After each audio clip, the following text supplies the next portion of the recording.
And we are live, Triple T number 89 on September 12th, 2023. It is a milestone day because today, right now, I'm the oldest I've ever been. Oh, no, right now. Oh, right now. Actually, right now. I'm still the oldest I've ever been. Happy birthday, brother. Thank you. Appreciate you. Yeah, that's right. It's my birthday.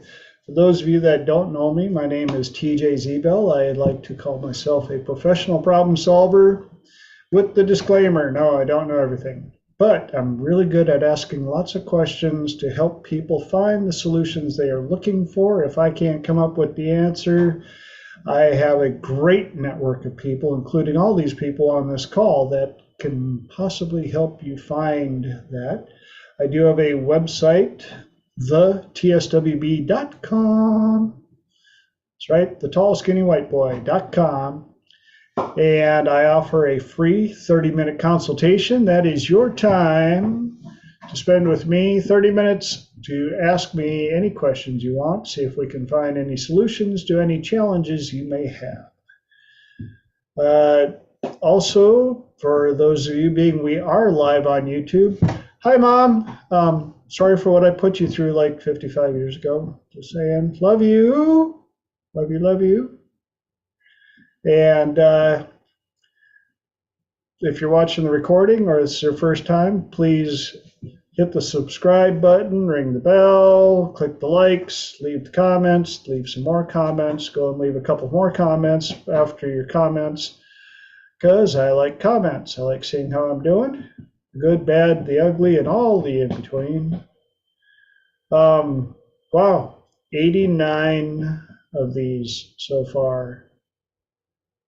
Those of you that have been around for a while know that when I started this, it was about 3 years later after contemplating it, because I didn't know if I'd have enough content for 3 episodes. So here we are, 89. I appreciate you guys' support, because without it, I would be talking to myself, which has happened before, but I don't get the kind of feedback I get from you guys. So that's beneficial.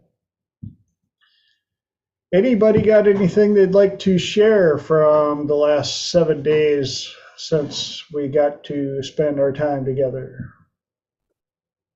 Man, I just want to say I'm so happy to be back here with you. I was picking up my girls from school, and I was at the same time I was trying to use Zoom on my phone, but I couldn't. I really missed you guys, and yeah, I'm really happy to be here back. Hey, we are so happy you're back with us, Savo. Hey, and Elijah from across the way in the big UK. Good to see you, brother. Or kind of see you. Are you there? Or are you just waving? Oh. There we go. Oh, you can? Awesome. From the last 7 days, dude, I taught the best class I've ever taught, ever. Well, I'm sorry I missed that, because so freaking good. some of the stuff that you've taught blows my mind. So if this was the best class ever, I hope you recorded it. It was the best I've ever done at making really complicated stuff sound easy. Awesome. And I really, really, really feel good about that. Unfortunately, as one might expect, I didn't hit the record button, so we're going to have to do it again. Yeah, no, it was really good. I had a good time, and thanks for asking. Awesome. Yeah, I heard that, Elijah. I heard the class went great, and me and Philip and our friend Toby, we were at the gym, and we had scheduled floating tanks after that. And it was a certain time, so we couldn't make it. But I think next Sunday we'll all be there. Sounds good, man. And I got to tell you, Elijah, I know and feel the pain on that at such a level, Holly can probably attest to the number of times that I've gone up to do a teaching only to find out that there was AV problems and there wasn't a TJ back there to correct it.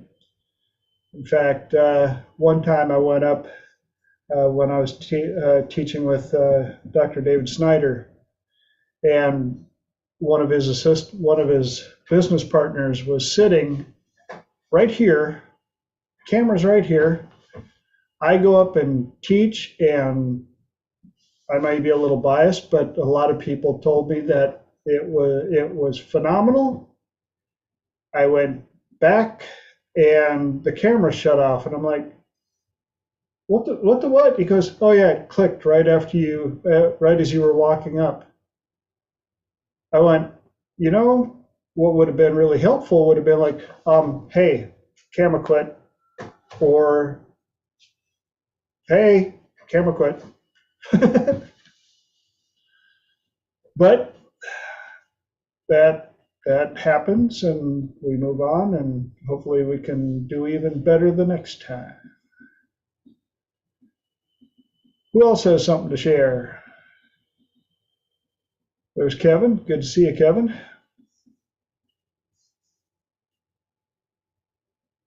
Better to be seen than viewed. Yes, I agree. Although I had a little deal on that just today. Somebody was talking about somebody had passed away and they had learned all these amazing things that the person had done that they had never heard of. And I said, how sad is it that all the good things are said about people at their funeral? Hmm. And why do we have to learn about all the amazing things they did talking to everybody else at the wake? Wouldn't it be kind of cool if we could figure out some way to find that out a little earlier? Just saying. Right.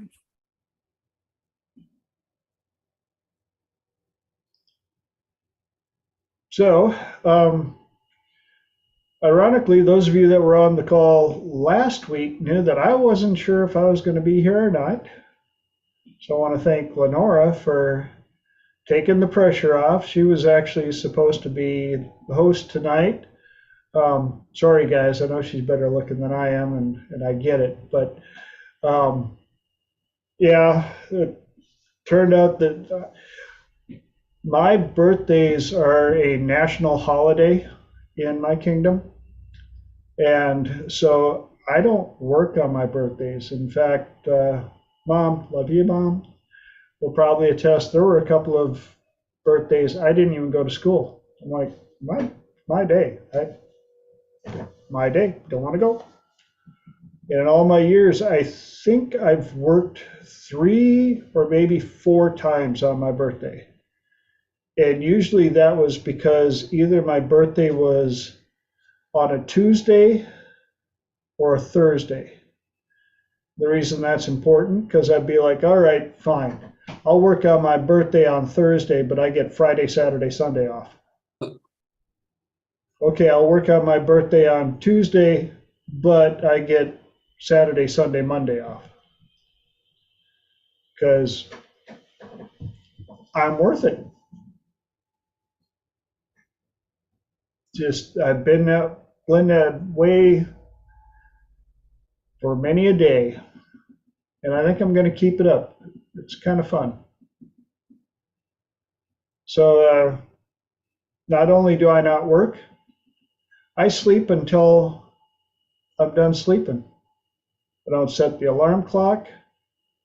My wife, God bless her, who's a planner, was like, what are you going to do? I'm like, I don't plan on my birthday. Drives her bananas, and not good bananas. But she's catching on. I'm like, so we had a good day, went out and tried a new restaurant, and I may have to get some input from you guys later on how to market my class for restaurant wait staff, because I don't know, this may make me some enemies around here, but my wife and I have not been impressed with hardly any of the wait staff, and maybe 10% of the restaurants here in the Dallas-Fort Worth area. But when I offer my class, well, yeah, the typical, well, if it ain't broke, don't fix it. I'm like, I'm telling you, it may not be broke, but it is so old school that by the time you figure out how the new stuff works, you're going to wonder why you still have a rotary phone at home when those of us are walking around with a brand new cell phone. Yeah, but that's that newfangled stuff. I've been using that phone on the wall since Grandpa was around. Got it.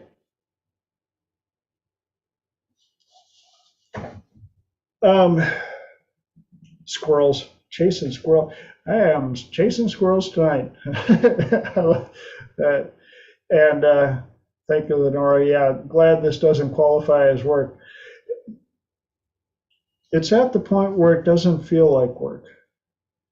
I wasn't sure if I was going to do this, but you guys are family, so I wanted to spend time with my family and chillax a little bit and hopefully share some nuggets of something that will make somebody's life better.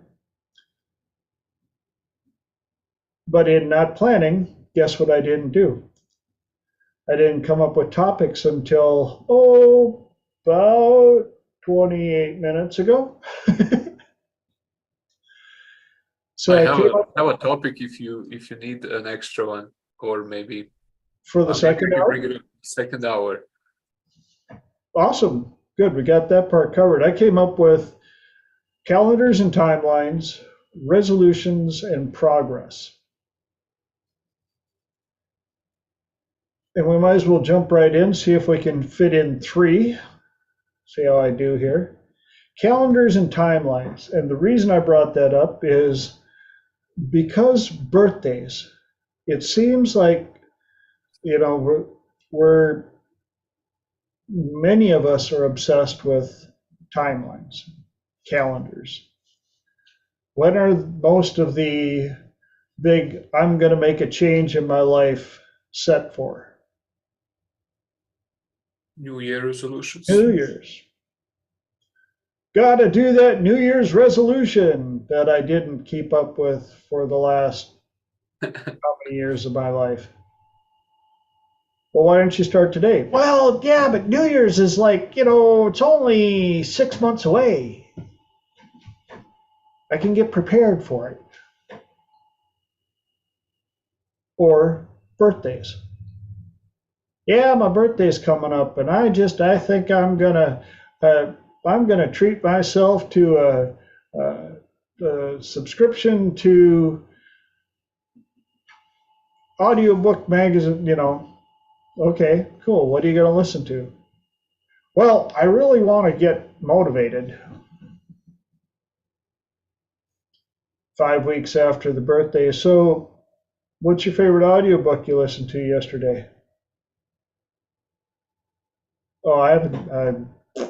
I listened to this one story about this comedian that from the 1800s, and yeah, it was all right. What was your takeaway? And so, just like the New Year's resolution, I think we get caught up in the idea of making the resolution, not researching the goal and plotting out the journey.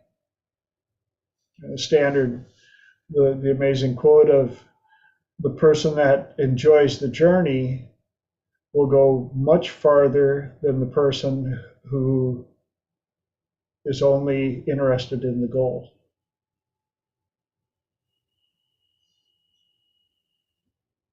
And so we have to figure out some way that we can prioritize the journey, regardless of how far we think it's going to take to get to the goal. I got to hand it to my wife. She's been working out since I think she was a week old or something like that. I don't know. At one time, she had 3 gym memberships just in case she was traveling, to make sure that she had one that she could go to. Salvo, you got your hand up? Yes.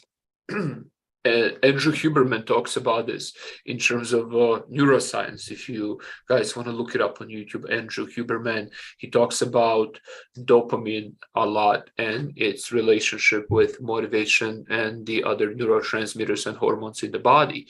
And he says to make that effort feel good. And then he talks to some psychologists on the podcast, including Jordan Peterson, and they're having this conversation how to make effort feel good. And obviously, eventually, it all came down to the words that people say to themselves and the pictures they make in their head. And about reframing and asking the question, why can this effort feel good? What about this effort can make me feel good as I go? So it's not the end goal, but the whole thing. And it just reminds me of that. I think it's valuable. Yeah, awesome. Thank you for sharing that, Lenora.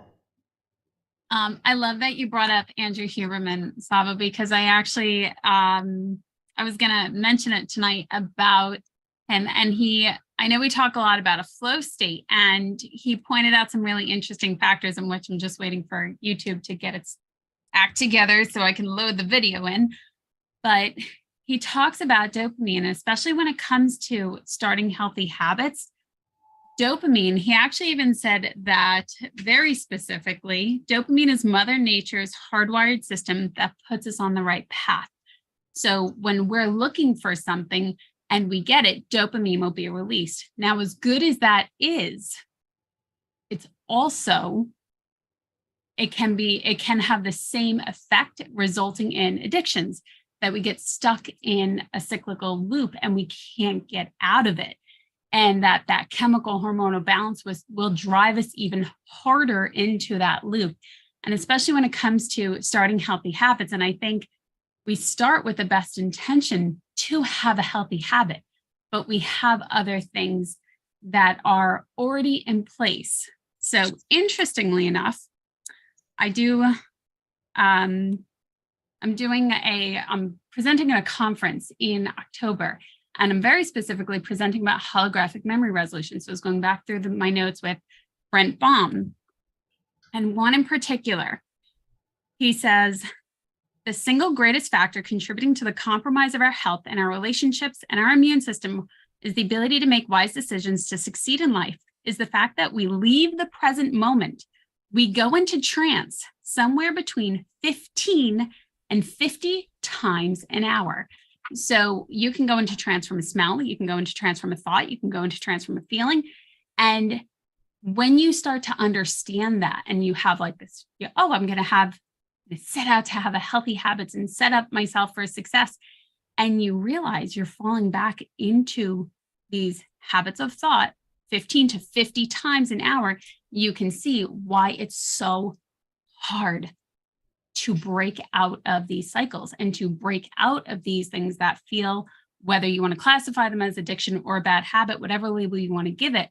And for me, very, very personally, I felt that when I was going through all that I was going through, when it came to disordered eating, it was attached, what felt like some 20 to 30 things yeah, I wasn't going to get out of it with a simple magic frame. I wasn't going to get out of it with a simple spinning technique. It was something that I had to make that commitment to, that said, I'm going to work with somebody repeatedly until I can completely clear this, whether it was one person that I worked with or I had worked with a squad, whatever it was. It wasn't that one and done. And I think that's where it can be very misleading when it comes to this personal work, is that they're like, oh, we'll just come for 1 or 2 sessions and everything will be fine. And it's not the case. When you have a habit that is that deep. So I'm a very strong proponent of committing to 6 months, 12 months. Like, this is why I only now offer packages of, if you want to break this, we're going to see it through. And yes, you might get that amazing change within the first month. We're still going to see it through. And we are going to make sure it is complete, all the way progressed forward. And that is where I think the biggest life-altering change will happen when it comes to wanting to have healthier habits. It's not that you can't go and exercise. It's not that you can't eat healthy. It's literally these other things that are pulling you into trance, that are holding you back and keeping you stuck. And those are my thoughts on that one. Awesome. Thanks for letting me talk.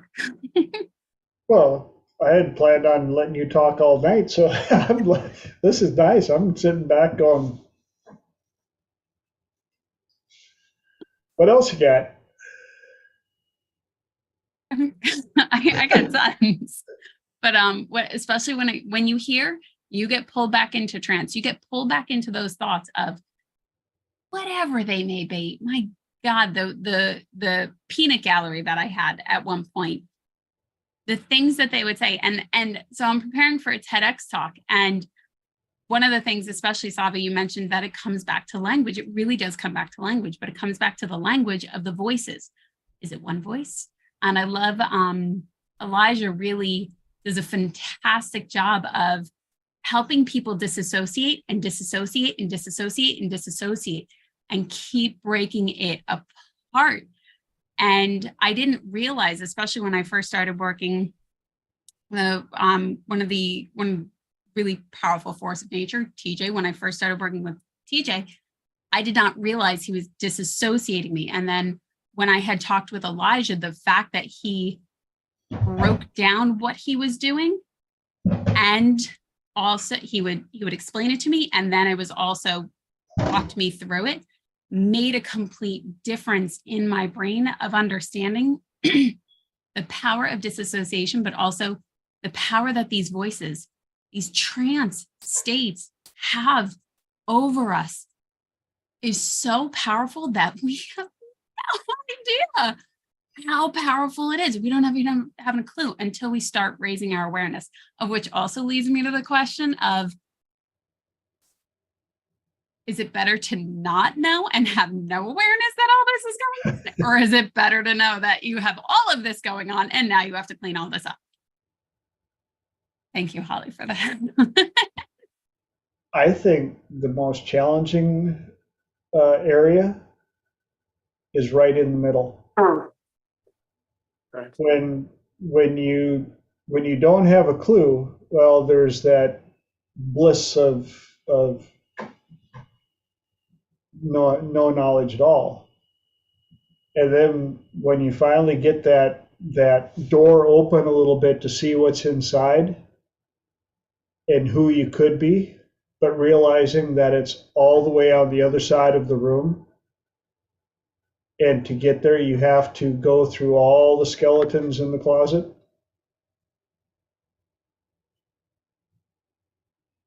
And that journey, if you don't have somebody qualified to help lead you through that journey, it can be daunting, especially if you get left in the middle of the room.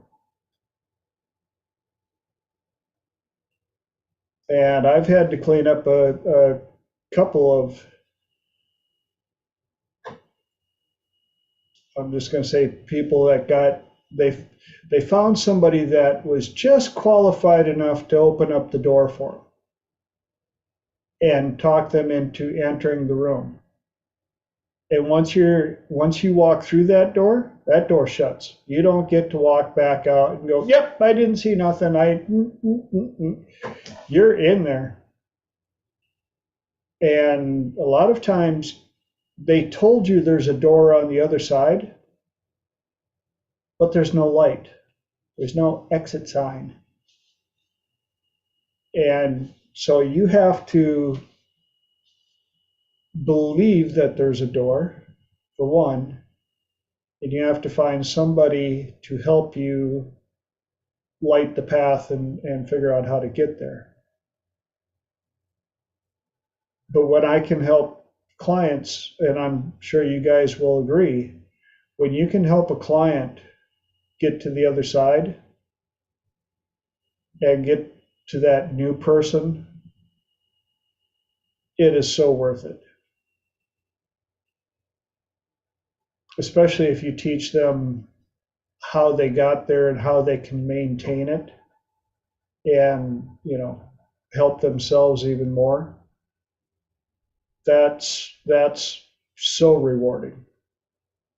Am I right? So back to the calendars and timelines, I think it has the same thing to do with where, when they look at some of these life-changing events, they'll slap it up onto a calendar when they see something that, well, everybody changes here, or everybody changes here, and you have to remind them, what about Tuesday? What about Thursday? Well, what about it? It sounds like a good day to change. It's a good day to start your journey. Really? Heck, even New Year's Eve has been on a Thursday, which meant people started their journey on a Thursday. Just saying.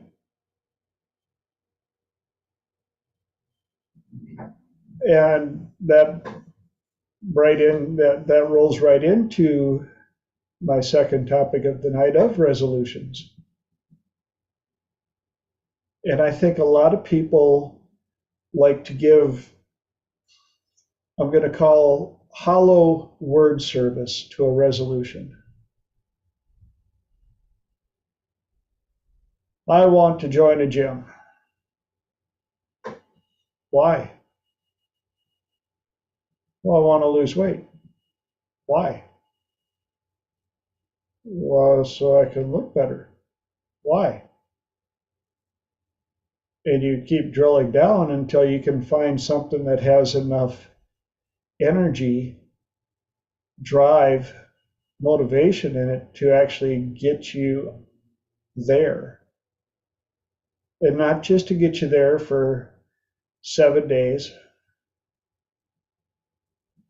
12 days, but to get you there until you reach the goal. And for some people, like my wife, the goal is until I can no longer exercise.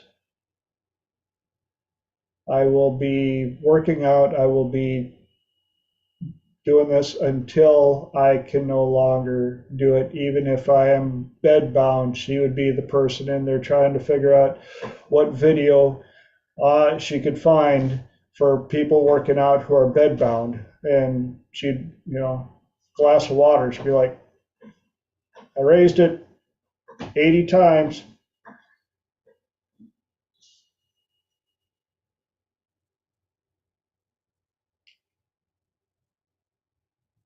But again, why, how, and what's going to make you do it?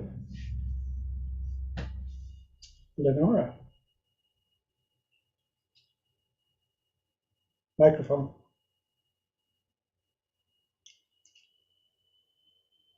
I failed lip reading again this year, so Still not on. Fudge. Can we got it? I think I'm Yes, pulling up. with All nuts and right. everything. Fudge with nuts. One thing that I found really helpful was when and this is something that was extraordinarily hard for me because I did not like the idea of shadow work because it really made me feel awful. So the only time that I would ever really say anything awful was between me and a journal. And one of the questions was, why do you like this habit? What do you like about this? Or even leaning into it and really kind of going through the murkiness of it, of if I have to let this go, I won't be able to do this, or it will mean this, and really digging deep into why you're keeping whatever habit. So in the polar opposite of your wife, why do I like not working out? Why do I like not doing all these things that I know I should be doing? What are they protecting me from? What are they serving me for? And hanging out in all that ickiness. And the only way that I ever felt comfortable with that was when I would write about it, because I felt so awful voicing it, literally having the words come out of my voice, to the point that when I would write it, I would then shred the paper and I would dispose of it because I felt that awful writing it out. And one thing that I really learned was A, that I'm human, and B, to give myself permission to be as ugly as I needed to get that energy out on paper, to get it out of me in any way, shape, or form, whether it was in silence in the car or if it was on paper or whatever it was by myself. As long as it was between me and I didn't have everybody else trying to judge me about it, I was just able to sit there and judge me from afar about the shit that was coming out of my mouth. When I was able to acknowledge it and really say, this is why I'm keeping it, it was a weird relief of, at least I acknowledged it with myself. At least I saw it. At least I said it to myself. And that I found, I don't even know if the word relief is quite the proper word, because it definitely wasn't exciting. It was just like it was coming off of me. So I love that Savo also wanted to talk about shadow work. Go for it. That's what I wanted to talk about tonight. Exactly that, what comes up. Usually relief. Usually sometimes people say, oh, they think if they do shadow work, they're gonna be even more driven to do what they're supposed to do. And usually after the work, it's sometimes quite the opposite. And when nothing else works, someone was talking about, maybe you were talking about this, Lenora, magic frame and these things, when they don't work. It's always, to me, shadow work and parts integration. And I would love to hear from you guys tonight, but I'm going to ask you that later in the second hours. Awesome. And I'm glad that the topic of what might demotivate you came up. I've got a potential client right now who I've gotten to know down here, who's dealing with some challenges that I help people with all the time. And one of them is anxiety. And because I see them in their business environment, obviously I can't talk with them too much in depth. But we got to chat a bit. And they've had my card now for probably a year and haven't reached out. And so finally, about a week ago, we had a chance to talk some more. And finally, I just went, so out of curiosity, why haven't you reached out? What is it about your anxiety that you like so much? And this, for those of you that are this is kind of a touchy subject, so hear me out first, please. His main reason was because he's religious. And I'm doing hypnosis. And I said, yeah, I get that. We in the industry get that a lot. I said, so why do you think it is that religion might be so against hypnosis? Like, well, the mind control thing. I said, yeah, you mean kind of like gathering masses, singing certain songs together, holding hands, bowing heads, praying, somebody preaching from a book? I said, and I'm not saying that religion is a bad mind control hypnosis. It all is. Everything is hypnosis. Songs on the radio are hypnotic, especially the good ones. Movies, extremely hypnotic. Novels, books, stories, all hypnotic. I said, I've hypnotized you 3 times while we've been here talking about different subjects. He was like, what? I said, how many times have I given you an aha, a different point of view, a way of thinking of something, and you went, oh, yeah, that's true. I said, that's all hypnotic. Properly written presidential speeches. Ooh, now there's some dark hypnosis with a couple of presidents in my lifetime that we've analyzed. And not to get too political, but the funny part is Trump was not a very good hypnotic speaker. In fact, he was probably the worst. He just blurted out what was on his mind without having any training in NLP or embedded commands or all the above. Whereas a few of the other ones had amazing writers and they were immaculate deliverers of NLP and embedded commands. And when I pointed that out, all of a sudden he was like, wow. I said, so you can either avoid me and keep your issues and get hypnotized everywhere else, or you can accept the fact that I call what I do conversational hypnosis. And yeah, I found out, I heard that too, that he had some NLP training. But if you listen closely to him on and off camera, he may have had some training, but he wasn't the greatest student. Just saying, I think his ego and his squirrels kind of overshadow whatever training he may have had. But yeah, so when I told this guy, if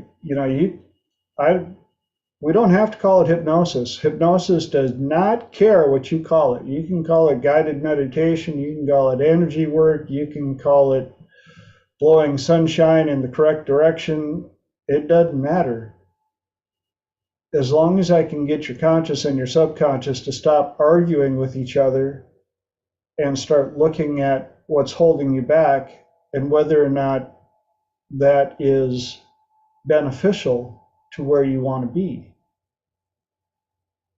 As soon as I can get that happening, well, then the changes start coming right along.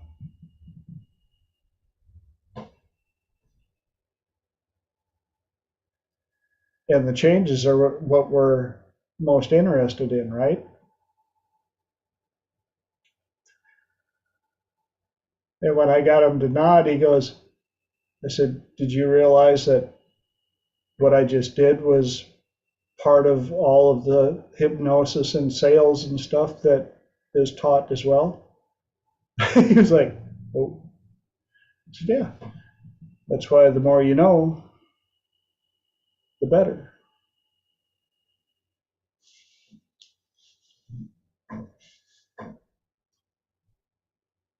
Which leaves us 20 minutes.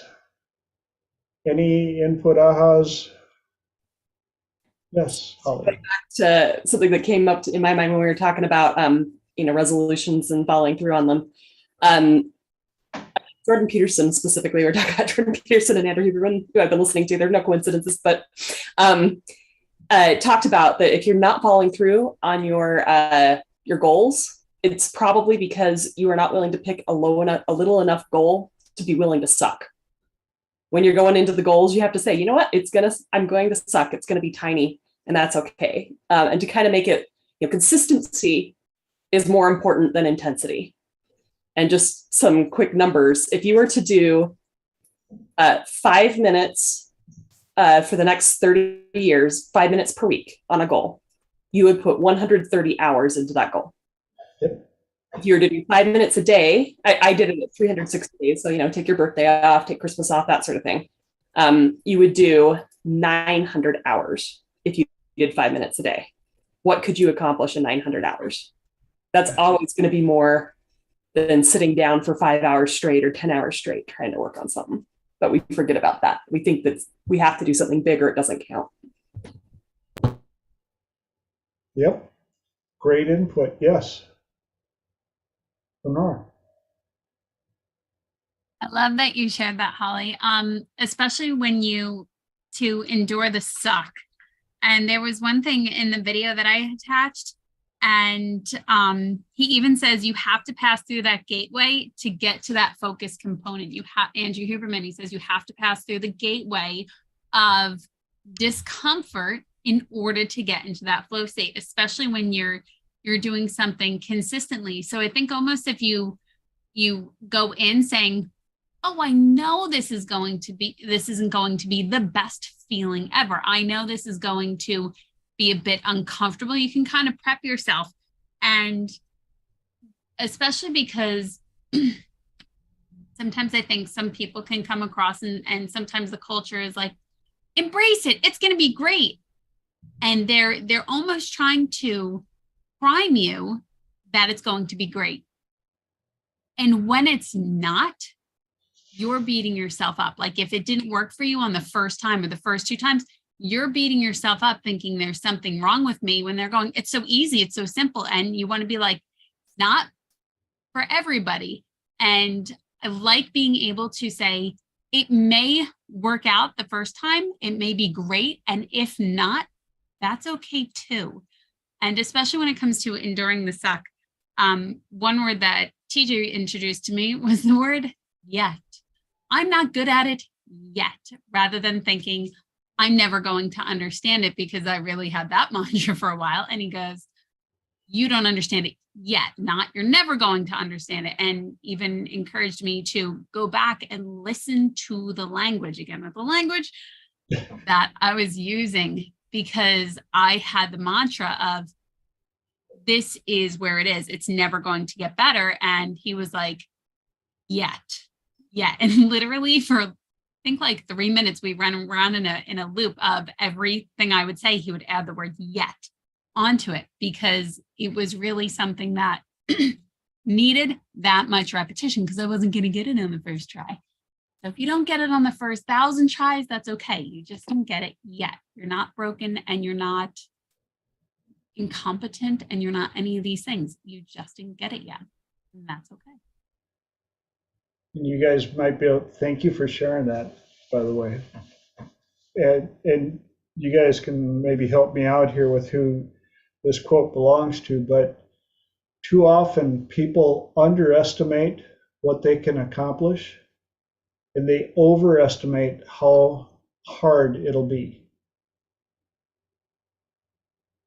Oh, I could never walk up that mountain, so I'm not going to try because it would take me 1,000 years.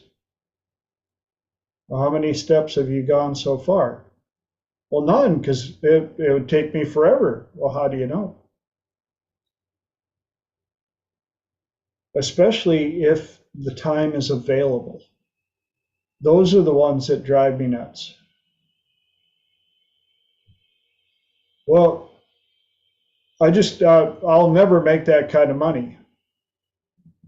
Well, out of curiosity, what's your schedule right now? Well, I work from 9 to 5 like everybody else.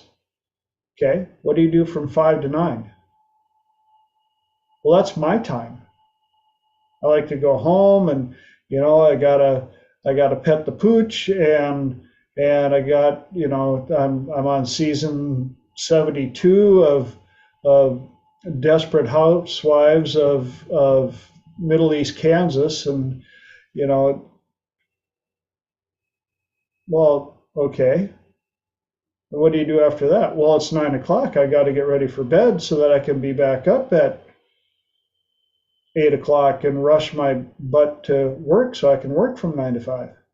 What do you do on the weekends? Well, who wants to do work on the weekends? I mean, come on. There's football games, and then there's hockey, and then there's we mow the lawn and compare it to our neighbors, and so, and then Sunday's church, and then after Sunday we're not supposed to do anything, so, and then it's Monday again. And yet they're jealous of the person who works 9 to 5, and then from 5 to 9 are doing all the things the other person does, plus studying something.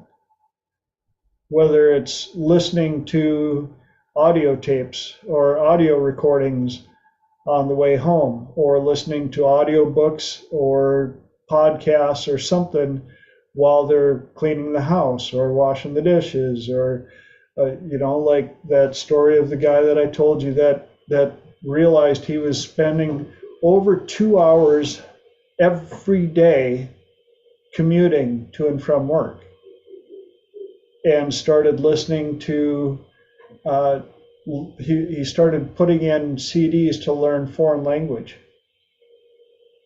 and eventually was fluent in 9 languages because he had the time. He could listen to his favorite rock station, or he could learn how to speak foreign languages. And he was doing it because he was sick of hearing the same 28 songs every hour. And it landed him a dream job that wasn't even a blip on a blip on a blip on his radar of his future life. But the amount of money and travel and experience that it has benefited him, holy shnikes, Batman. What a concept.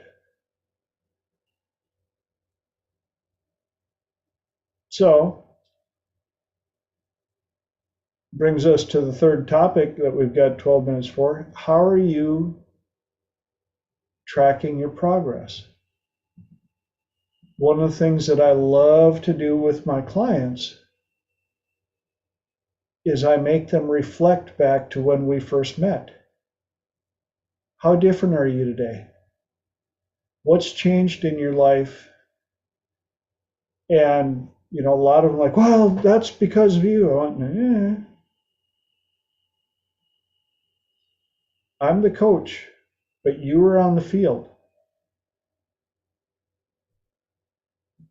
I can hand you the ingredients, but you have to mix them up, and you have to put in the work, and you got to put them in the oven.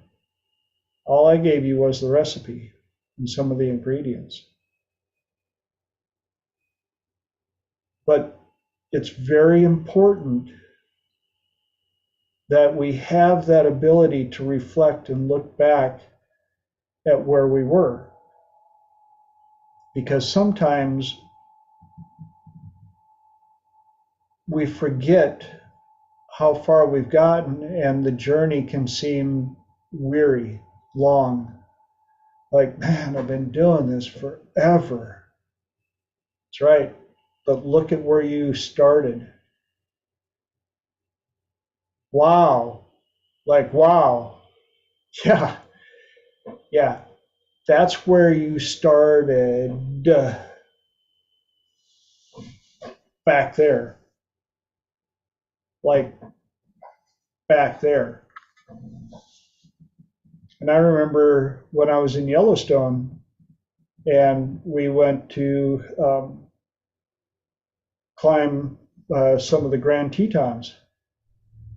And I grew up in Minnesota. I mean, the biggest mountain there, you have to drive to be able to see it. And when you get on it, you can see forever because it's pretty flat. And when you can climb to the top of that mountain in like half hour, start to finish, bottom of the hill, top of the hill, half hour, if that.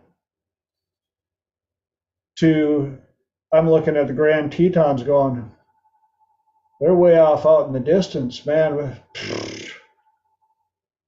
And we walked and walked and walked and walked and walked. And it felt like we were only doing like about this, but when you walk at a pitch about like this for about 3 hours, pretty soon you turn around and they go, yeah, our car's down there somewhere. Those little specks, yeah, that's where we parked. And then you keep track because it took us 3 hours to get this far and the sun's going to be down in 4 hours.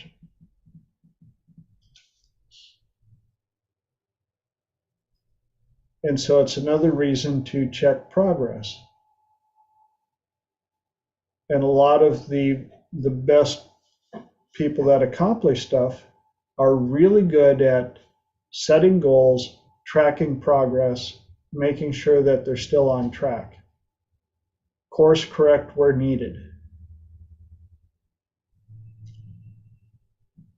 And sometimes with this kind of work that we do, it can almost feel like sailing in the dark.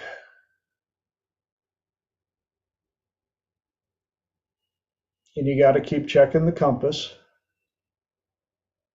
Otherwise, you're just floating around in circles out in the ocean. And so there's lots of different ways of checking progress, I know a lot of you guys keep journals, calendars. Speaking of journals, one more amazing plug for somebody who created an amazing one. And how do they get a hold of that amazing journal that you've created? I am working on getting it on my website for print on demand and then on Etsy. And your website is? dtvhorizons.com. Every time you say that, I keep hearing that jingle of whatever it is, that audio, what commercial it is where they're saying .com. Yeah, that's called hypnosis. Hypnotic anchor. Thank you. That's the word I'm looking for. Yes. That's the importance of jingles. Think about some of the most amazing jingles in history. And some of them are so simplistic and yet will last. Plop, plop, fizz, fizz. I just realized how old I am. No, the one that I can't get out of my head right now is Folgers. Best part of waking up is soldiers in your cup. That's the military version. What's hilarious is I don't have TV and I haven't seen a Folgers commercial in easily a decade. Like, I don't watch commercials. My baloney has a first name. It's OSCAR. There she is. Yeah, again, people are like, hypnosis. Are you hypnotizing me now? I don't know. Plop, plop, fizz, fizz. Oh, what a relief it is. Well, there's hypnosis right there. And if you're worried about me,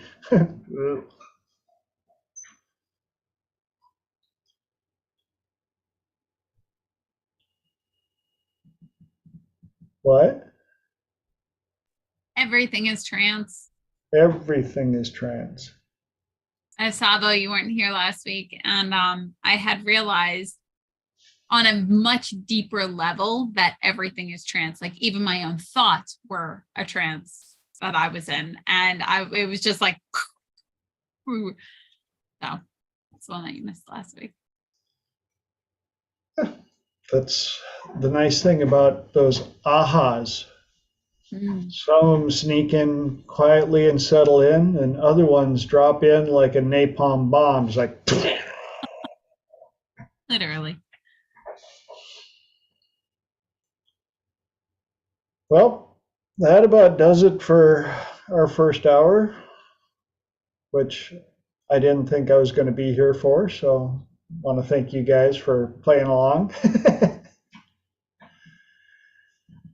And that we can start second hour, and Savo's got a topic he's just been chewing on, and I am so stoked to hear about it. So come on, Savo. So my next webinar and seminar, I will be teaching parts, integration, and shadow work.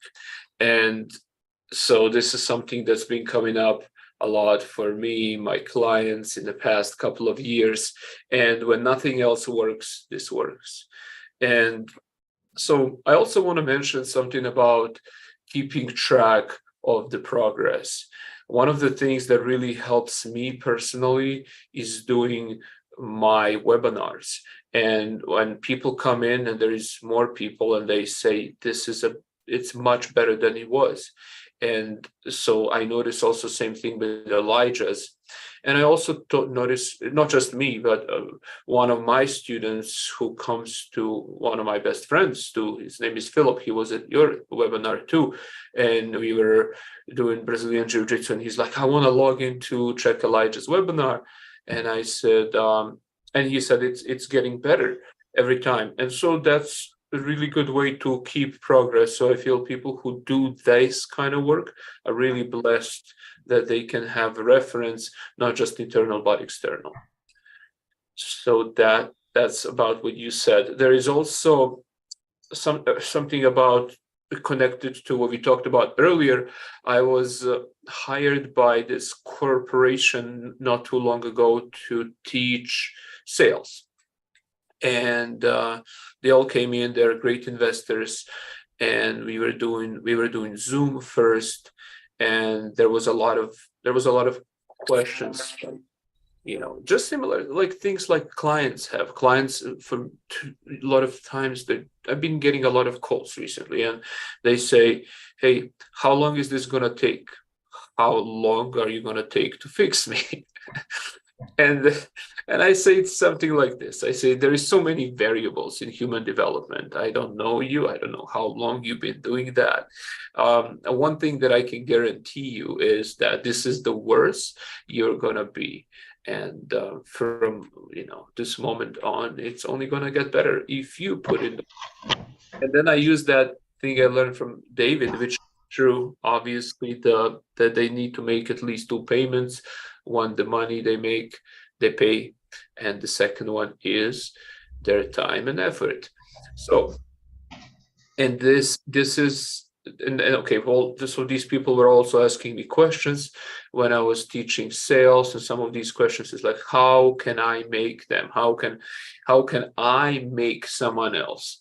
And it never works, because if you really work with someone like Dr. Richard Bandler, you go in trance with him, or he works with you, he goes first. And all great hypnotists know this. Milton Erickson talks about this in his book. He goes first, and then people would follow. So, which brings me, what I told them is, I said, if you want to make sales, all I want to work with you is stories. Within those stories, we can use embedded commands. Within those stories, we can work with your tonality, the angle in which you're standing 45 degrees towards the audience so that everybody feels engaged. You look at the last person in the audience when you present, and then you really feel that. Let's work with a state of yours that you feel certain about what you're saying. Otherwise, the whole thing doesn't make sense. You're going to be totally incongruent, and let's not even do it. Like, even if you do it and you get it, what's the purpose? You're going to beat yourself down for doing the wrong thing. So, and that is exactly what I recognize in TJ's teachings tonight and many other times. And one of the reasons why I come, both to learn and because I feel so good here. And when TJ tells stories, he sincerely tells stories, and they're very hypnotic. It's impossible to understand that story unless you go through the experience, and going through the experience is making the change. So there's a lot of little nuances with the stories that TJ tells. I'm sure that you think about some of them when you create your topics, and so some of them are really they really hit straight to the point for me, and I'm sure that some other ones work for someone else better. So I'm sure just like Milton would say, you get what's right for you, and many other great hypnotists would do it that way. So sort of the planting the seeds, and some seeds will go on the fertile ground, so that's why it was planted in the first place. So that's about stories. So now I would like to mention about the parts that what I've realized recently. Shadow work, obviously, to me is just when we get to the shadow. Now, the question is, how do you get to the shadow of yourself? What I've discovered a lot, it's been helpful for me for over a decade, almost 2 decades now, a dream journal. I've been keeping dream journal next to my bed. I look at it before I go to sleep. I think throughout the day. I try silly things like extending my finger, or imagine it works now. Be like, no, it's just wasting my time. Nobody's going to hear this. Extending my fingers, figuring out if I'm lucid dreaming, or just trying to remember, what did I do before this? Okay, so I did. Okay, so that means that I'm not dreaming, because conscious mind is linear and the unconscious is so unlinear, and that just everything is random. The time and space don't make much sense in the dream, because that's partially how people go in trance, when you take time and space out of equation. So that's what I discovered. I would write down, and the shadow would come up, and I'll be like, oh, what is that about? And so this is where what I was reading Milton's books, and I was trying to figure out, what was he talking about when he says symbols. And so what I discovered by reading Jung a lot recently is that the symbols are simply subjective representations, and it can be, a lot of times those are people, are actually symbols. So if I dream about my high school friend who was very shy, and who was very sort of introverted, so and then it might be a part of myself, so I look at it as a part of me. I look at it as a symbol that represents something in me. And so all these things, and there's a lot of books that talk about dreams, like what means hallway, what means this, what means that. It's really the subjective, and that's a topic for another day. But I realized this is a big one. When we have so many parts and we can't solve the problem, it's like conflict. It's like driving one vehicle with so many steering wheels and pressing the gas and the brake pedal at the same time, and so much energy is wasted. And people go, oh, how is that I can't force myself to study. I can't force myself to go to the gym. Well, who is forcing whom? It's really the parts and the shadows that are not integrated, because as long as there is conflict, there is going to be so much energy wasted inside. So, and then I realized, okay, when else throughout the day can I find the shadow? Because I started to be really committed to finding all the parts of me and integrating them. And so I started to realize that the shadow, you can't see it because it's unconscious. It's like a carrot in the ground, and you can't see the carrot because it's underneath. But the thing that you can see are the leaves of the carrot. And so you grab on those leaves, you go, okay. And so what is the carrot? The carrot is the unconscious shadow, and the leaves, they can be triggers, beliefs, behaviors, and mostly for me, judgments of other people. And someone might say, oh, how come you have judgment? Oh, I don't have judgment. Like, people sometimes say, you shouldn't judge me. That's bad. That's judgment, right? So judgments, I started to look at that, and I started to ask myself, where in my life am I judging myself? And as I started to answer that question, I started to shine the light on these parts of myself that I was judging. So dream journal obviously was capturing the shadow, and yeah, the unconscious mind would just internalize these objects, these symbols, and by unraveling them, I was able to integrate the parts in its ongoing process, and it's the thing that brings the most peace, at least for me and my clients, every single person I work with, and now I'm working with more and more people, and I feel that I'm attracting so many people because I feel so comfortable. And my secretary also made this new website for me, and now people are calling, and I feel so comfortable to bring people in my office, because I know that when you get to parts integration, I know there is going to be a huge shift. And and I would love now to hear from you guys about parts integration and shadow work. Who's up first? So many good things there in there, Savo. Oh my God, the amount of things that I'm like, oh, we matched on that, we matched on that, we matched on that. One in particular where you said driving the car. For me, I think you said multiple steering wheels and hitting the gas and the brake. It felt like that, at least the image that I had in my mind earlier was at my, what I would consider more of my worst.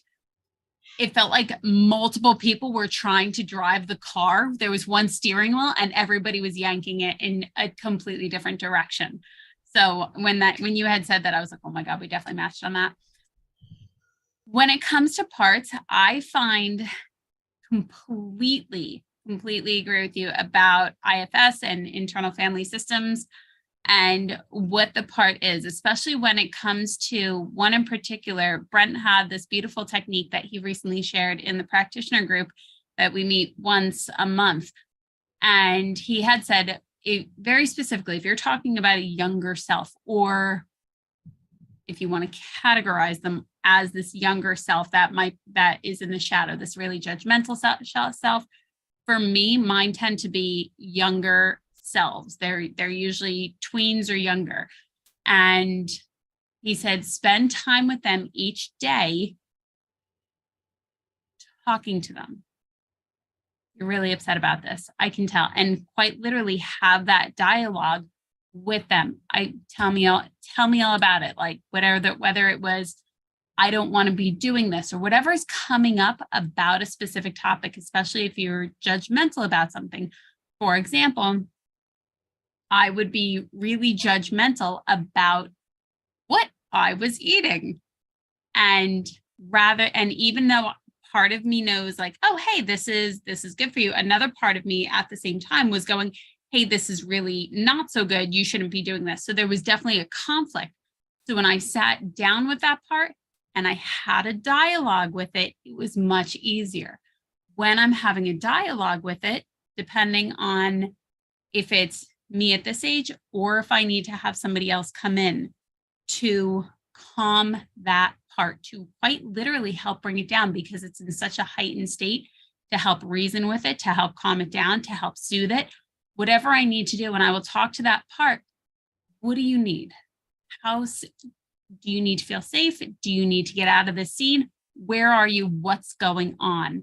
Because that part has a life, just like the Ghostbuster box. It's open and we're now having a full-fledged story with this part. What does it need? How can I resolve it? How can I help it?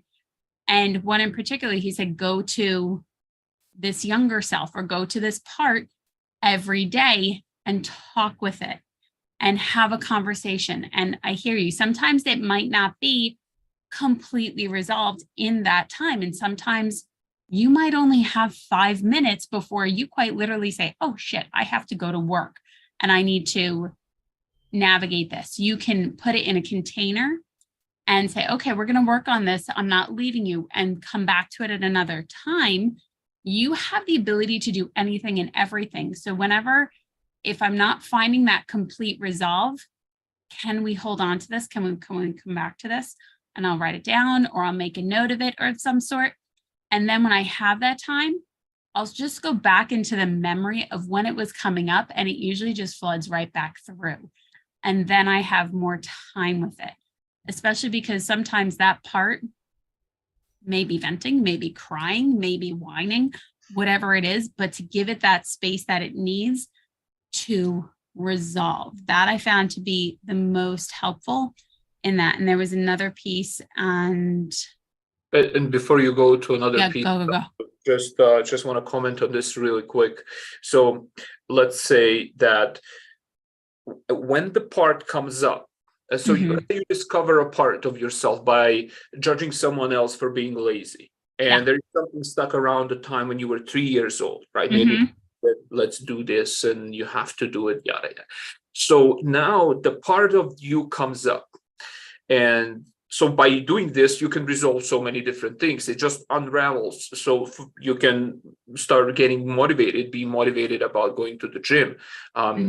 And 2017, I was teaching really good weight loss classes, partially because I was an athlete and also using hypnosis. I would not talk about weight loss. Lady came to my mentor, Rick, at the time, and she said, we don't talk about food. Why would I keep coming? Because he told her to come to my class. And he said, how much did you lose any weight? She goes, 55 pounds. But, that's because of blah, blah, blah, blah.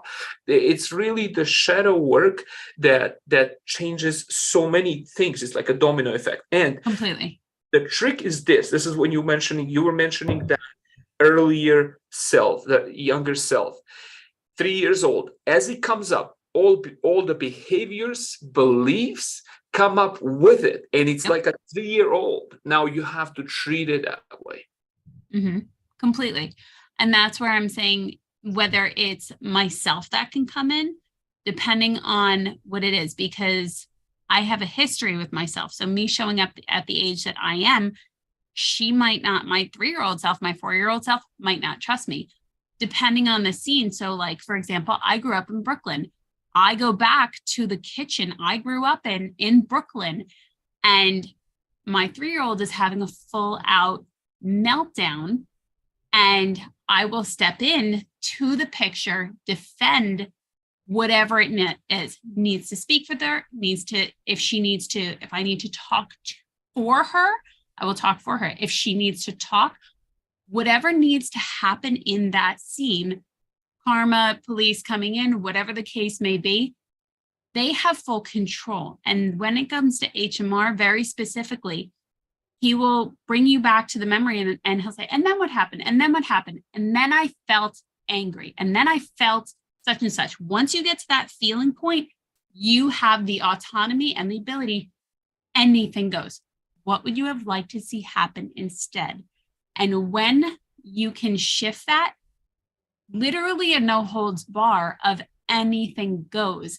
And that 3-year-old, whatever part, she doesn't need to be reasoned with, as in, All you just need to understand, no, she gets to have whatever she wants happen. And whatever it is, to get that literal energetic release out of the body is how I know. It's literally like a pop where you're like, you feel it come out of your body.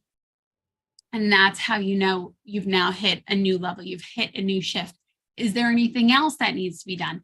Do you need to come out of the scene entirely? I've quite literally blown up the house that I grew up in over 100 times. That's what she wanted. Couldn't tell you anything else, but that's what that part needed at the time. And anything goes. And especially when you can even then timeline it. And this is where I think the beauty of anything goes.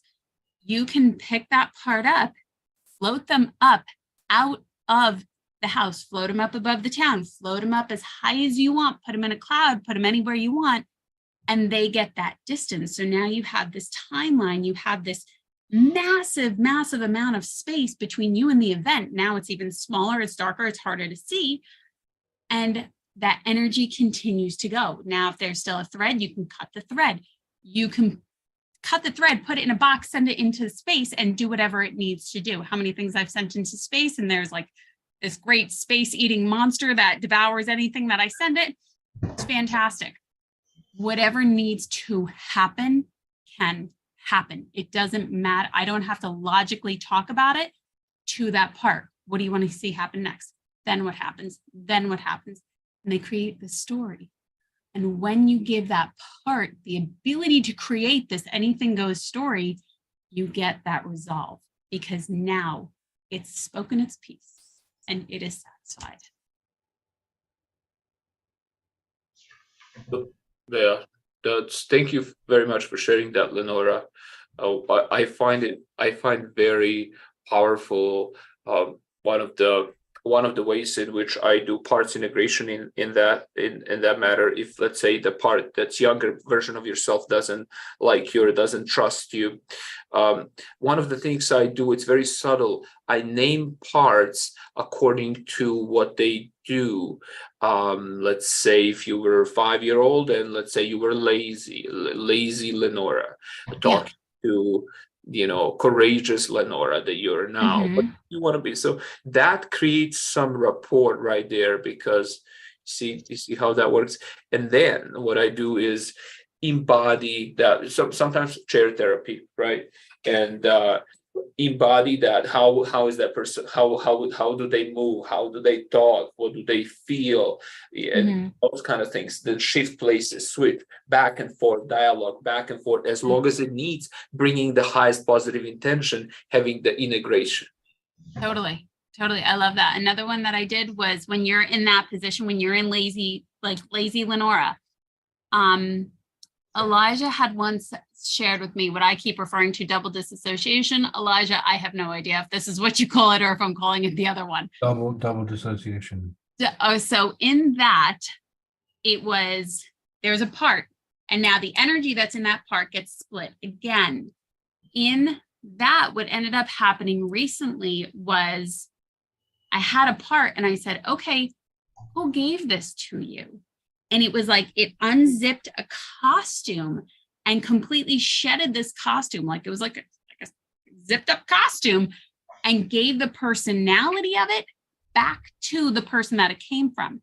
So I had taken on this costume as my own, and it was really somebody else's voice. So when I had broken that down, going like, okay, well, and this is one that I go back to, was I born with this? Or was this given to me? Because if I can delineate, if I was born with it, okay, then what timeline did it come from? What regression did I bring this from? Was this given to me? Whose voice did I take this on as? Whether it was my sister, my aunt, my friend, my mother, whatever it was. When I unzipped the costume and I knew it was in this lifetime, I was able to quite literally shed it and send it back to where it was. And then, was Lenora lazy, or was it something she picked up from somebody else? So that's where it just kind of keeps unfolding, and anything goes. I'm gonna share this with a lot of love and respect for all of you, and I would like also so for all of you to speak and share and tell me what you think. For me personally, it never worked to push something away, send something to someone.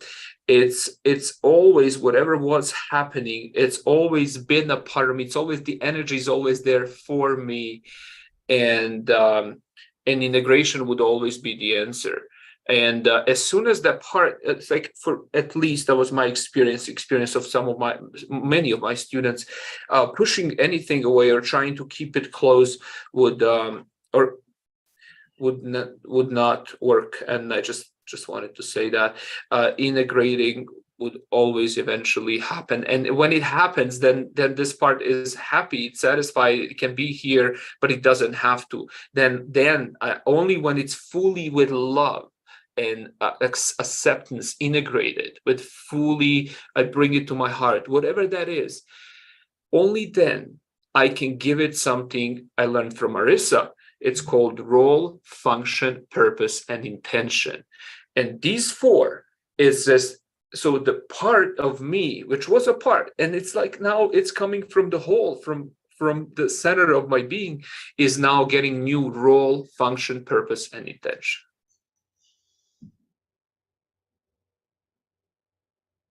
I love that. I love that you shared that. There are times where I can completely accept it. This is for my highest good.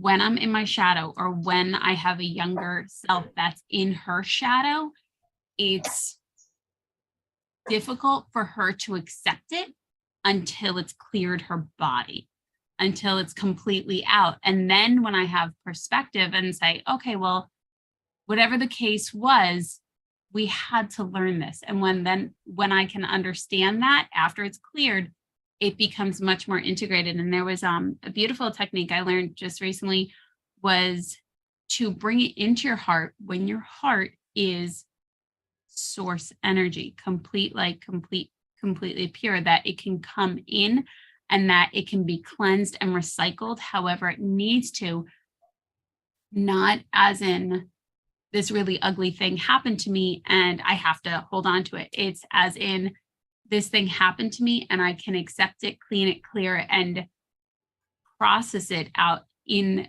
the most harmonious way that's possible for me and the universe, allowing it to co-create or allowing it to shift however it needs to.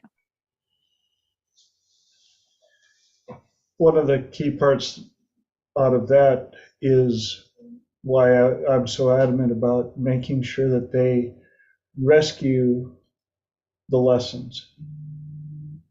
That's the integral part for whatever part is back there. They want to ensure that they don't lose the lesson. They can separate between what's toxic and what is needed. Too often they're mixed together, and until they can figure out how to separate them, clean them up, make sure that they maintain and keep the lesson, then they can decide, what do they want to do about this part?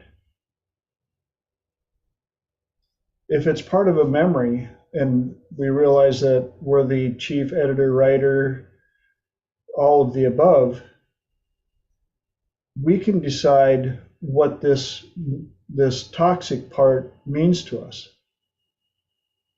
and how we want to handle it.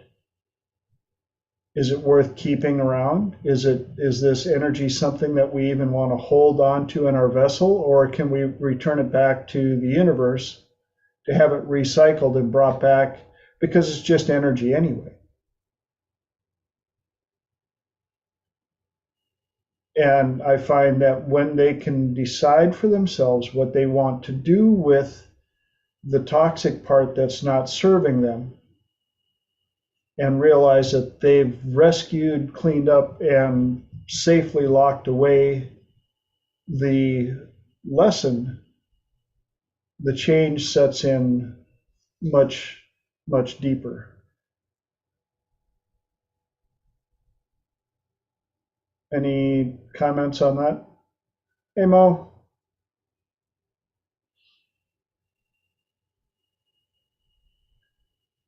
And then there was silence. Sorry, I had to pop off for a quick second. What did I miss?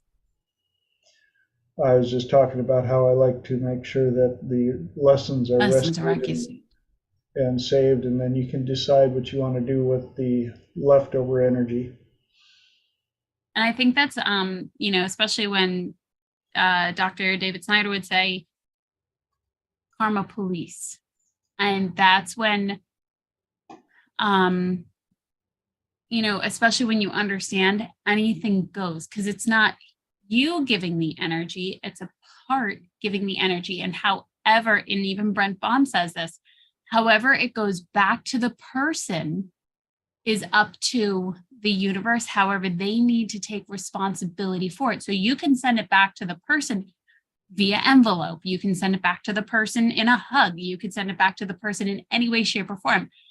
How they have to process it and take it on is between them and their journey and the universe. And it has nothing to do with you.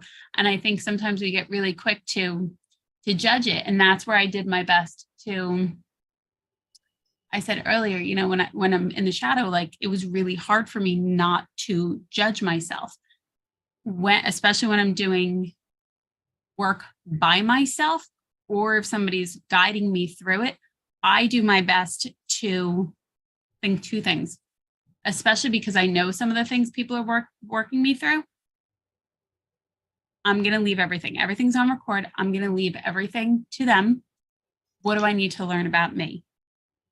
What needs to come out of me? And whatever comes up, I'm going to do my very best to not criticize it, to not judge it, to literally let it come up and come out. Because when it can come up and out, and I don't have to suppress it going, oh my God, what is Holly thinking about this as it's coming out of my mouth? What are they thinking about it? What are they thinking about it? What are you thinking about it? When I can just suspend that, anything comes out. And it's much easier for me to clear it.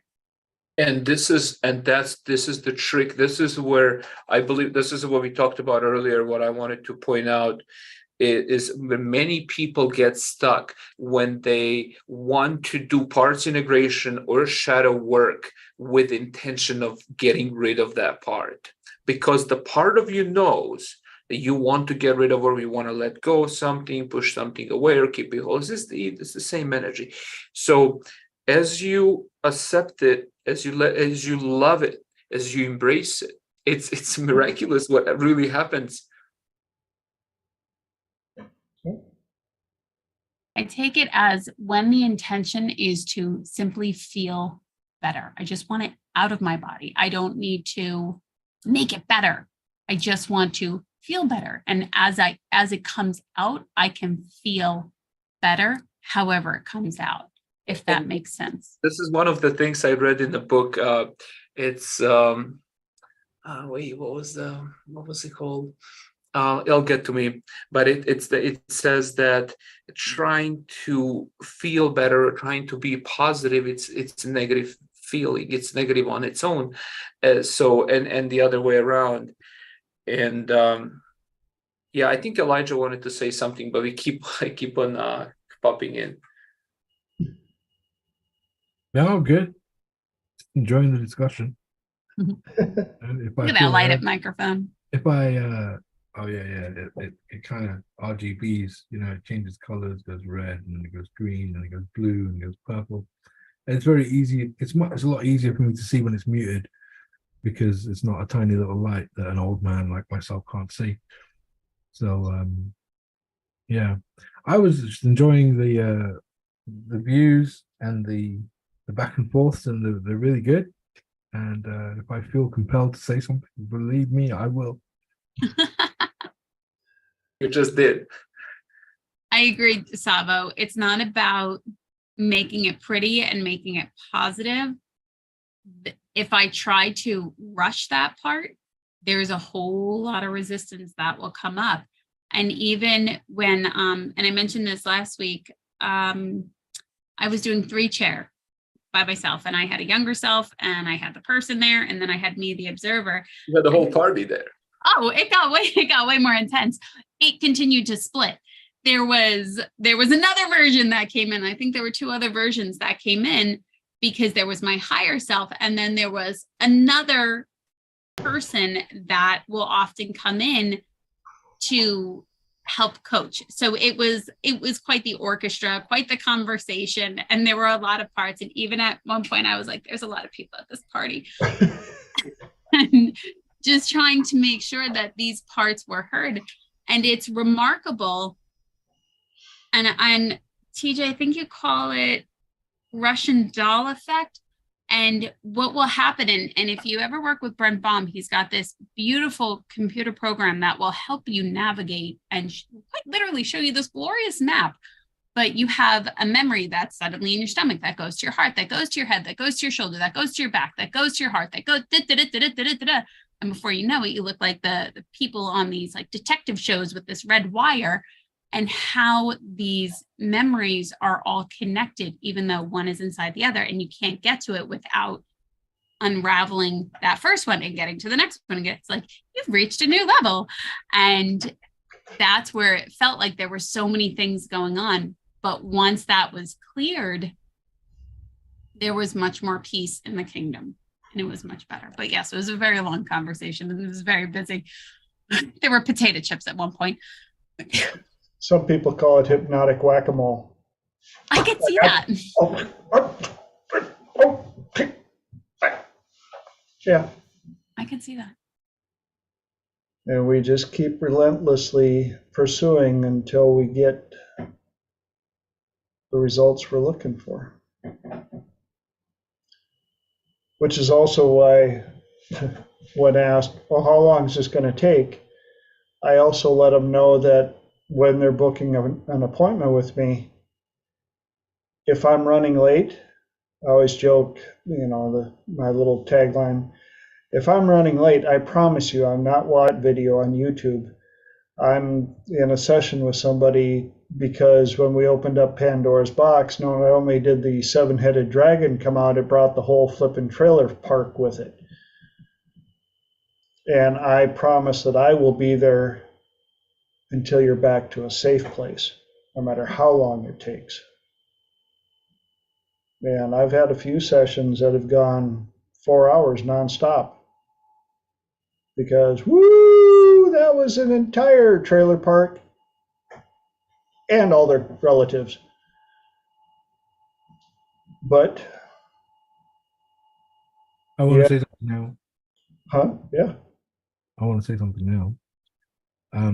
If ever you're working with someone and you don't know what to say next, if ever you're working with someone and they have some kind of shift and you're not sure what it is, if ever you're working with someone and they're having some kind of shift and you do think you know what it is, if ever you're in a situation where you kind of glance at the time and think, oh my word, we've only got 15 or so minutes left and I'm not sure we're going to get to the end of it.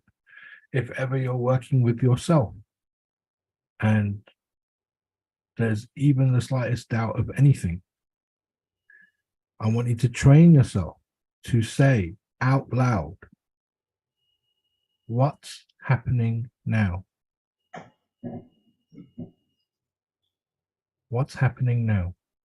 And what that does is it brings the other person into now so that they can tell you what it is that they are experiencing, but also it brings you into now because you need to be there to see the response.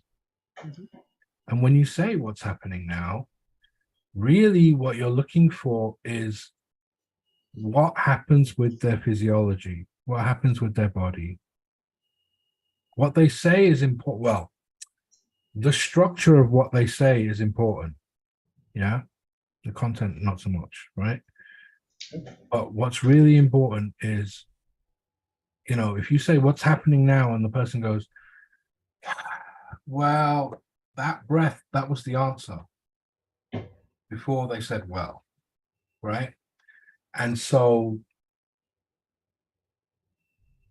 yeah, do that. Even when you're working with yourself and there's a hesitation or a pause or you lost your place or something happened, and whatever happens after the question, what's happening now, that becomes your new starting point. And you stick with that and resolve whatever's happening now before you go back to check on a previous loop that you opened. Yeah. And that's why it can have this Russian doll effect. That's why the whole trailer park can come with it, because you're doing one thing and then, well, what's happening now? Oh, but now I have this other objection. Okay, well, now we're going to work with the other objection. And you start working through that one and wait, hold on, now I have this other bad feeling. Okay, well, now we're going to start with this other bad feeling. And not until you've closed a loop do you go back and do the previous loop and then go back and then do and you'll find that every time you go back to check on the previous loop, it will be different now anyway. So then you have to ask them again, what's happening now? Or as you are now, feeling the way you are right here, right now, what's the problem? Or what's, whatever. And this is why I'm such a big fan of keeping coaching in now. Because I'm sure you've heard me say, and I'm sure you'll hear me say again, now is the only place where you can affect change. Okay? You can't change the past. You can change how you feel about the past now. You can't change the future. You can change and affect the future by changing what you're going to feel and how you're going to be and what you're going to do now, right? And your kinesthetics never leave now. If you're excited and anxious to get a project started, you're not excited in the future, you're excited now. If you're upset about something that happened last week, you're not upset last week, you're upset now. So stay in now and coach in now, because now is the only place where you can make change. Right? Thank you.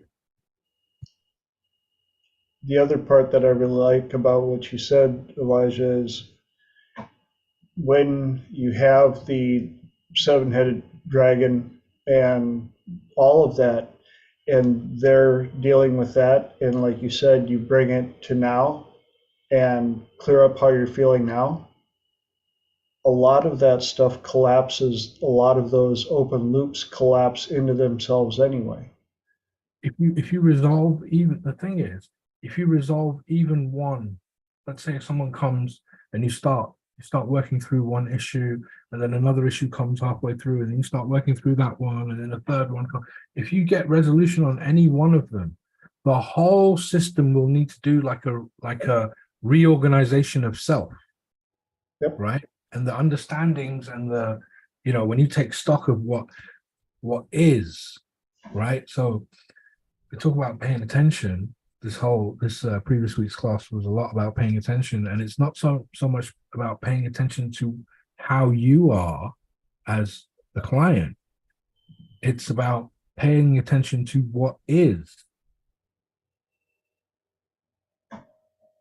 which might have nothing to do with you. It might have everything to do with you. It might be part and part. But if you take stock of what is, right? Because that's what people do. People have a tendency to, delete, distort, generalize based on what they know, right? Or what they think they know, as I would say, right? So if you can get them out of that for a brief moment, make them, quote, unconscious, or have a micro trance, spin them to the void, whatever technique you use, just have if this is my conscious mind and this is my problem, then they come to you like this. Look, I have this problem. I have it. It's mine. I own it. It's my problem. And you don't have to do it this way, but the way I work is I say something that's a little bit confusing enough just to make them go, what? And in that brief moment when they go, what? this part, which is the greater part, the unconscious part, has a moment to reorganize the data of what is now. And then when they come back to it, it's somehow a different shape now. And then I have to ask them, well, what's happening now? How is it different? Because it takes a moment for them to have the attention fully like on something else genuinely, and their unconscious mind can reorganize real quick. Real quick. Like, you know, there was once a lecture in an advanced mathematics class where they were talking about, you know, the speed of a projectile and, you know, the curvature as the gravity affects it over time, how it would lose its height, and sometimes it would accelerate, and at some point it would reach terminal velocity. And they had this example, and how would you calculate exactly where this thing would land if there was this much AC in the room, or that much of a fan blowing, and the weight and this and that. And the students were at it for like 45, 50 minutes trying to work it out. And then the teacher goes, picks up an apple and he throws it. And this guy in the audience just going, oh, I caught it. And he went, see how quick your brain did that calculation, where it was going to land exactly? Right? You didn't have to go through and work it all out. Your brain can do this stuff really, really quick. It takes just a moment for you to have, and that's where I come in. I give people a nudge that if you ask me, I am the way John described himself. I describe myself that way as well. I am a professional attention shifter. Okay, that's what I do. I make you look the other way so the magic can happen. And then when you look back, you're like, whoa, how come it's different? And it feels like magic sometimes. So like, how did you know? I'm like, honestly, I didn't know. Your unconscious mind was telling me. Because you were saying no, no, no, no, no, while your head was nodding like this. So I knew your unconscious mind was saying yes. Even though you were saying, no, no, that's not how it is. Right? And so paying attention and shifting attention and being open to being confused or not knowing for very brief moments of time until you learn. Right? I'm not talking about being confused all day and not knowing all day, right? Or not knowing all week, or just walking around in days like, oh my God, I don't know what the fuck's going on, right? I'm talking about every single thing you ever learned. Before you learned it, there was a moment when you didn't know, right? That moment could have been short or long or whatever, right? But confusion, not knowing, precedes growth. So if I'll say it as 3 words, confusion precedes growth. Now I'll say it as 4 words, confusion precedes growth. Right? And so it's okay to not know, as long as you know that you will be still getting your outcome. It's okay to not know for brief moments of time so that you can learn. And if you're okay with that, people like Saba, people like TJ, people like Lenora, people like myself, right? And Holly and many others, right? We'll be able to help you, and we'll be able to help each other, because we're okay with not knowing just long enough to learn something new. Right? That's me muting. So if definitely a good therapist will do what Elijah does and bring people back to the moment by asking what's happening now. Now the question is, what is a bad therapist or inexperienced, someone who is maybe damaging for their clients? What are they going to say and do? What question they ask? What would you guys say? Well, now you're cured. Go on with life. Okay. Yeah, we don't use the C word. Yeah. It's a We don't bad use the C word. Polly. What would you guys say? What's a bad question that therapist can ask? Why does What's that a bother ba- you? Huh? Say the question once more. What do you say once you're done? No, No. he said if you were a bad therapist, what kind of question would you ask? What kind Yeah. of questions do bad therapists ask? I'll just jump in here. I think the bad therapist is the one that isn't willing to ask questions. Instead, they just make all the assumptions, they don't listen, and they just start prescribing before they even know what the issue is. Woo, ding, ding, ding, ding. Agreed. Damn, Holly. Way to go. Any question that starts with a why? Why does this bother you? Why do you think that is? How do you want to get rid of this? I have this thing that I can't just be quiet and sit and agree with something, even though it's coming from a great mind like Elijah. I ask why a lot, and it serves me so well. And I'm many. not saying never ask why. I'm saying bad therapists ask why in bad ways. Oh, you said in bad ways. You didn't hear that part. So another thing, the therapist who doesn't know what to say next, they're going to be like, and how does that make you feel? And I go, that makes me feel like shit. Oh,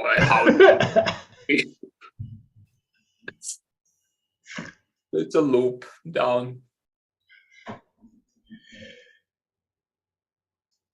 Which brings us to another little topic of being overly precisely descriptive. That's why I like the phrase being vaguely specific. Or Gently, specifically vague. yes, and gently leading them into a direction that they can come up with their own conclusions. Working with Dr. David Snyder at his trainings for many years, and when we would do our 3x3 protocol breakouts and working with some of the newbies, and that's why you got to put in the drills to get the skills, is a lot of them didn't understand the full concept of being vaguely specific or specifically vague. And they would describe a process in their interpretation of it, which would work against the progress for the clients so often, because, and then you think of your favorite blue car, and the client's like, but my favorite car is red. Which is, and they just keep going through, and they're trying, in their mind, they see it so clearly. But it's not your mind you're trying to help. Elijah. I once had a classmate do a grey room on me. And in my grey room, the good bits on the wall and the bad bits on the wall are all muddled up, and I have to sift through it and, throw the appropriate ones into the fire.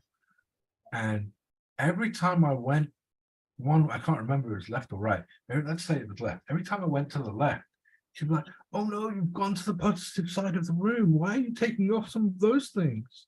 And then when I would go to the right side, she'd be like, yes, tear off all those negative things from the right side. And I was like, that's not how my room is. Right? And I was still trying to, but there was this, I remember very specifically one time I reached to one side and she went, but no, you reached to one of the positive things and thrown that in the fire. And in my mind, I'm like, no, that one needed to go. But yeah, that was an example of someone being way too specific for my liking, and it's hard. It's hard to. It becomes more of a chore doing the process. If someone is, I don't know, describing it too much, right? Or there's, like you said, too much detail. And I have to. There has to be a little bit of openness to it. I like to say things like, Now, I'm not sure how your mind is going to do this, but this is what I do, right? And maybe the analog or your version of it will be slightly different.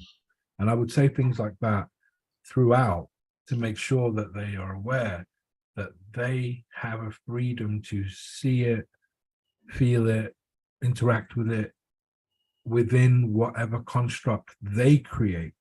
Amen. Amen. Yeah.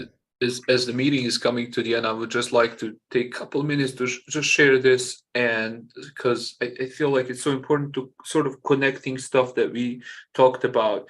One of the things that Elijah said, I just want to acknowledge the importance of this, what he said, that confusion is what comes before the progress, the change. How did you call it, Elijah? Confusion comes before Precedes growth. growth. Excellent. Love that. And that also connects to the shadow work that, oh, well, I have to say one more thing. TJ was telling stories. Holly, I think Lenora, Elijah, using metaphors, stories. All of us are trained. We use hypnotic language all the time. Someone, and this is connected to what TJ was talking about in the first part of this meeting about how we use hypnosis. I wanted to say that, but it just slipped out of my mind. But it's like we use it all the time unconsciously, and it's so easy to hear this. Like Elijah just said, he said, "This is how I do it," and if you can try it and see if it works for you. So everything that's sort of a story, sort of not direct, it's really hypnotic because it's so subtle. It goes under the radar. And this, what he said, is connected to me that in my personal life, just want to share something briefly with, I was for years, I was doing things like very different things in my life would interest me. Something like mixed martial arts, fighting, motorcycles. I would do things like car business, running a car dealership, working on cars, working on ATVs, off-roading, a lot of masculine, very masculine activities. And after I go in the gym in the morning and I do sparring, I spar with this guy who's getting ready for a UFC fight. I go and I take a shower, eat something, check my cardio, and then go do yoga. And when I do yoga, we all hold hands. It's so much feminine energy. We all chant, and I was feeling so good doing yoga, doing Pilates, doing all these things. So then dance, and I'll go do salsa, and I would get in touch with my feminine. And for a long time, this was going on in my life too. But I was not.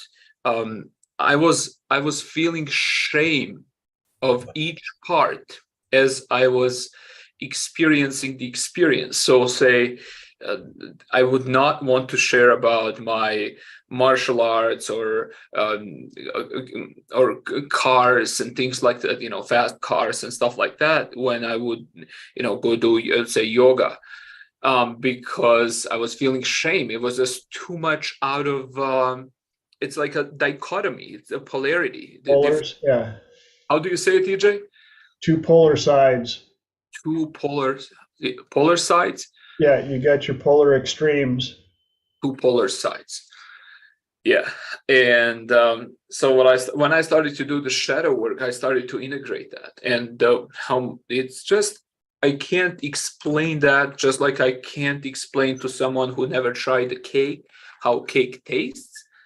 The feeling that I had after my work and after me being able to integrate all this and how I felt and how it just changed the game completely. I got better at everything that I was, all my hobbies and professional.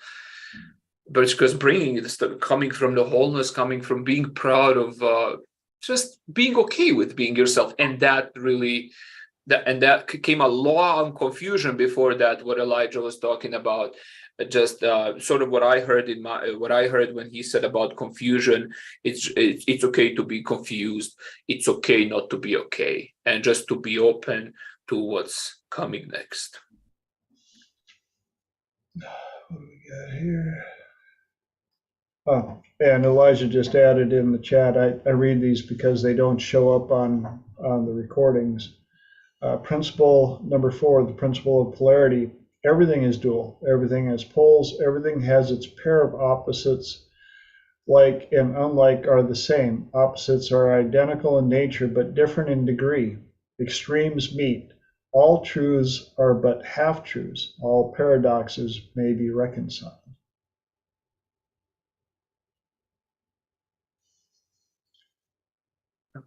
Yin and the yang. You can't have light without darkness. You can't have darkness without the light, and all the above. And yes, Lenora. Savo, I love what you just shared. That my heart is just so happy that you shared that. So thank you for sharing that. When I have those come up, I will sit with it and I'll even say something like, I accept you. No, I don't. I accept you. No, I don't. No, I don't. It's not okay. And I will go back and forth. Okay, what's not okay about this? What's coming up? Why don't you feel like it's to this, it's to that? Okay. And as that part is speaking whatever it wants to speak, whatever's coming up, and just talking to it, seeing what else comes up and digging down deeper. Why isn't it okay? Because I used to think, it's funny. I used to be the very similar, but in the, I don't lift weights because it's too masculine. I don't do that because it means it's not feminine enough. And breaking that mold of what you think is feminine, what you think is masculine. And at one point, this is a while ago when I realized, like, I'm all of it. I like all of it. I like being able to do that at times. I like being able to do that. That's a part of me too. That's a part of me too.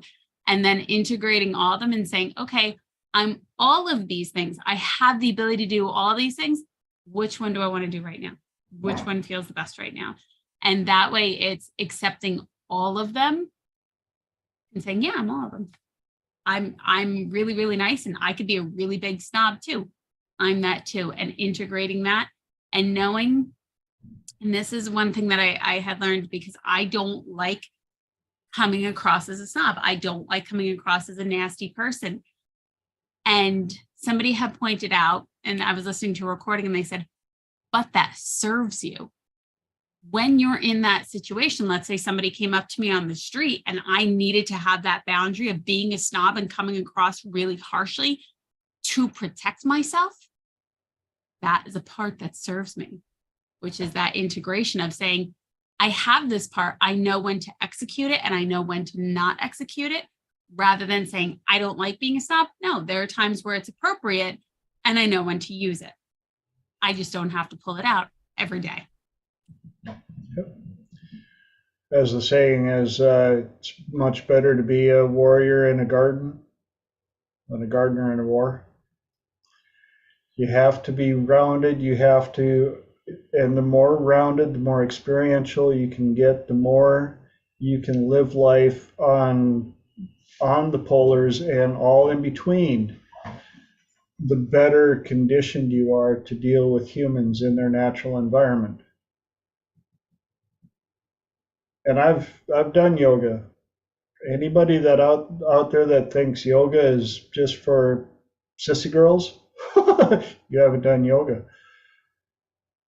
I remember it when I first started.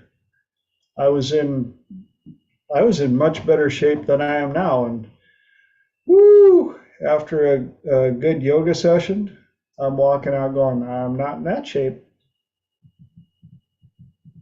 I mean, they're not in my shape, but I am not in that shape. Whoo!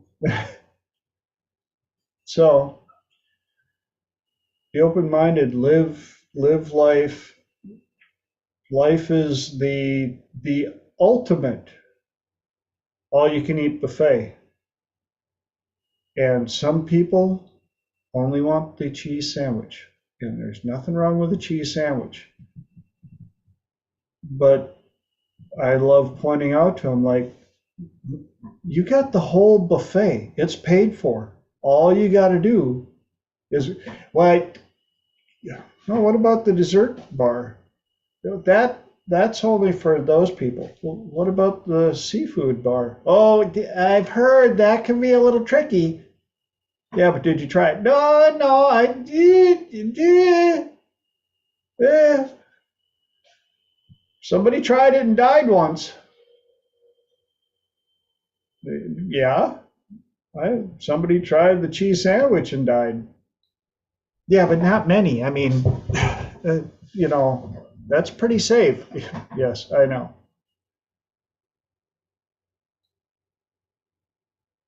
Comfort zone.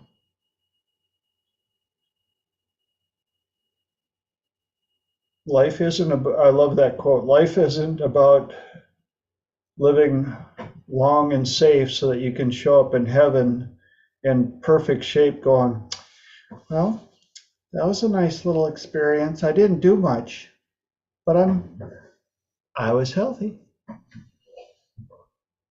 I want to be the one sliding in sideways with smoke rising up and farts falling off going, wow, that was a trip. Right on. Do I get to do it again? My Because I got better ideas. my candle burns at both ends. It will not last the night. But oh, my friends and oh, my foes, it shines a wonderful light. Amen. Up top on the cliff, the safe houses stand. Why not come play with me when I build a castle in the sand?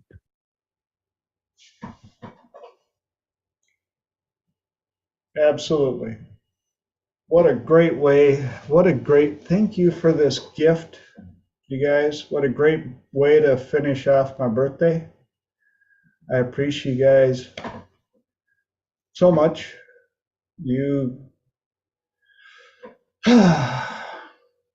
you make my heart swell and my body happy and all the above. And I always want to put this out there. What's the most precious commodity? Time. Because I cannot create it and give it back to you. So for you guys to make the choice to invest your precious commodity here on this platform, not just for me, but for all the things that we get to do on this platform. Thank you. Thank you. Thank you. It means so much to me.